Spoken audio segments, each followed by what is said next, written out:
DJ Som, nova geração. Primeira batalha de b-boy, primeira batalha de MCs em Limoeiro.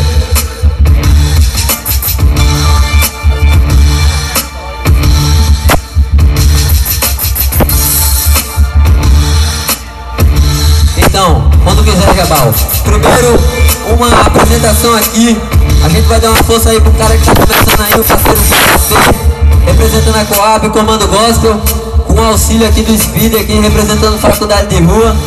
E depois, nova geração.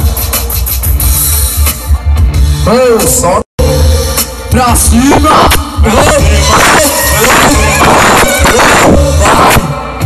negócio é o seguinte, assim, ó, mais ou menos. O que fazer quando a fortaleza tremer, a solidão bater, o chão estremecer? Aqui vou recorrer, vou procurar o Senhor que me tirou essa droga de dor. Dizia que não tinha cura, eu acordei pra sair dessa vida dura, escura, sofrida. Essa droga de vida não dá, vou sair pra glorificar o nome santo do Senhor Jeová. Aê, Lucifer, o que você quer, você não vai me levar, nem se você quiser, porque eu sei que está olhando por mim, é bem mais forte que você. Aê, Lucifer, o que você quer, você não vai levar, nem se você quiser, porque eu sei que está olhando por mim, é bem mais forte que você. Você nunca vai me deter. O negócio é o seguinte, nada parado, pra cima, vai.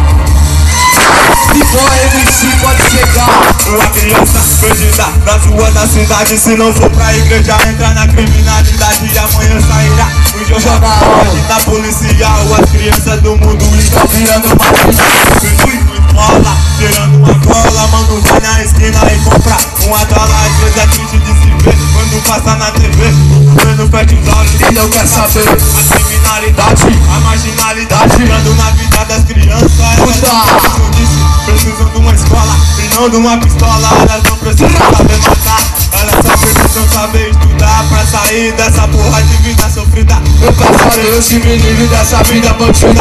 Sonho algum dia em ter um futuro, eu quero chegar um dia em casa com o corpo duro. Com o corpo duro, a vida é assim mesmo, vagabundo. Aê, cotidiano violento, cê não vai me levar nem se você quiser, porque eu sei que está olhando por mim, é bem mais forte que você. Você nunca vai me entender, pode crer. Vai. Aê, Lucifer, o que você quer, você não vai me levar nem se você quiser, porque eu sei que está olhando por mim, é bem mais forte que você. E você nunca vai me deter, pode crer. Valeu, massa. Obrigado.